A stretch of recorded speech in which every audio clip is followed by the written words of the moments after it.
You humans are so emotional.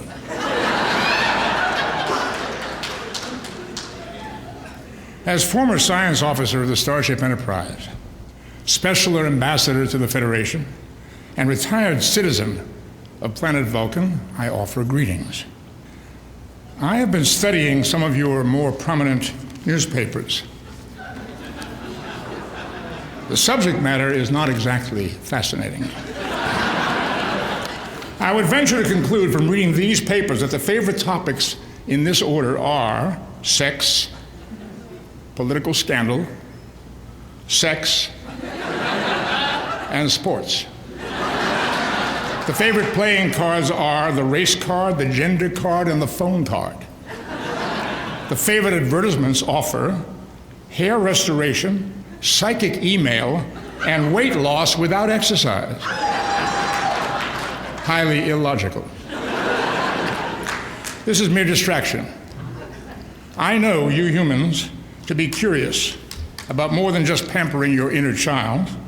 Certainly Copernicus and Galileo had interests beyond getting in touch with themselves. Buried deep on page 36 of this newspaper is the mention of something that is fascinating. The recovery from Mediterranean waters of a Phoenician ship, the oldest deep-sea wreck ever found. These were the master seafarers of antiquity who dared to boldly go where no one had gone before. Thank you for the help.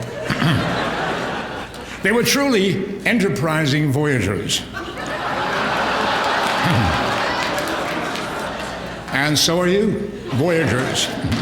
Just as the Phoenicians. I ask you, suppose you were to find out that something truly catastrophic were going to happen to you soon, in the near future, in the very near future. Would you rush out to buy a book on crystals or pyramid power? No, of course not. Why? Because you have the ability to do something much more effective. You have the desire and the brain power. You would not simply wait around idling while imminent danger, grave, dark danger, calamity, possibly even catastrophe, would...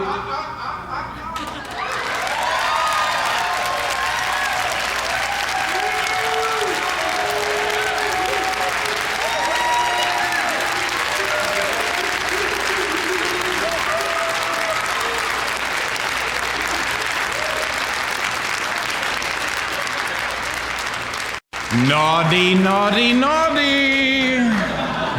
You know you're not supposed to tell. I beg your pardon.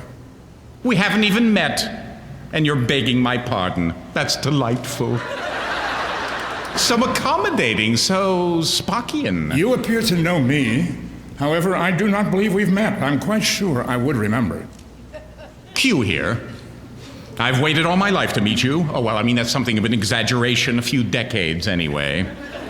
I believe the correct human response would be to say, charmed. Everyone says that. However, I am not charmed. I was just thinking, what would he be like in person? Would he be gruff and pedantic, or urbane and glib? Sir, allow me to inform you that I'm occupied in a matter of some urgency here, and you are interrupting. Gruff and pedantic, my first choice. I know I'm interrupting, and you'll thank me for it later. My, look at this, a microphone. How quaint. Can you all hear me? I'm from the Continuum, and I'm just dying to meet the legendary Spock. Can I have an autograph? Autographs have proven to be of great value, not just informationally, but associatively, throwing light on the original intentions and methods of the author. Your point? Recognition of the importance of autographs dates back to the earliest known example, a scroll signed by El Cid dated 1096. Now, of course, the practice of collecting such signatures is widespread. Look, I just want your autograph, Spock. I mean, what are you desperately trying to say? There's a sizable demand. You'll have to join the end of the line.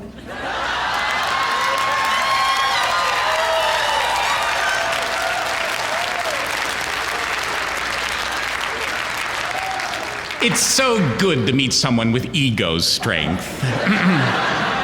Believe it or not, they're going to want my autograph too. Not every day a non-human signs his name, kind of like getting your dog Sparky to write a thank you note. As I said, my errand here is a matter of some urgency. Therefore, I feel I must ask you to do whatever it is you've come here to do at some other, more appropriate time. Could. Would you? Should. Will you? Can. I see. Not in good conscience. You know, you have a tendency, at least tonight, to, how shall I put this, monopolize the stage. Do you have a point? Ouch. Who felt that? Look, here, just scribble something fascinating on this. I love autographs. My collection is extensive. It goes back to, I can't even remember. To whom shall I make this out, Q or Mr. Q? Just Q. My full name is 2 light years long. I'd love to pronounce it for you, but explaining cold fusion would be easier. Now, if you don't mind, I'll hang around just so, well, I mean, you know, just you go ahead. Why don't you just give your speech? Act like I'm not here. That would be impossible. I'll be quiet. I'll be good. Mum's the word. All quiet on the Western Front. Take a key and lock it up. Zip the lip. In a popular phrase of the era, yada, yada, yada.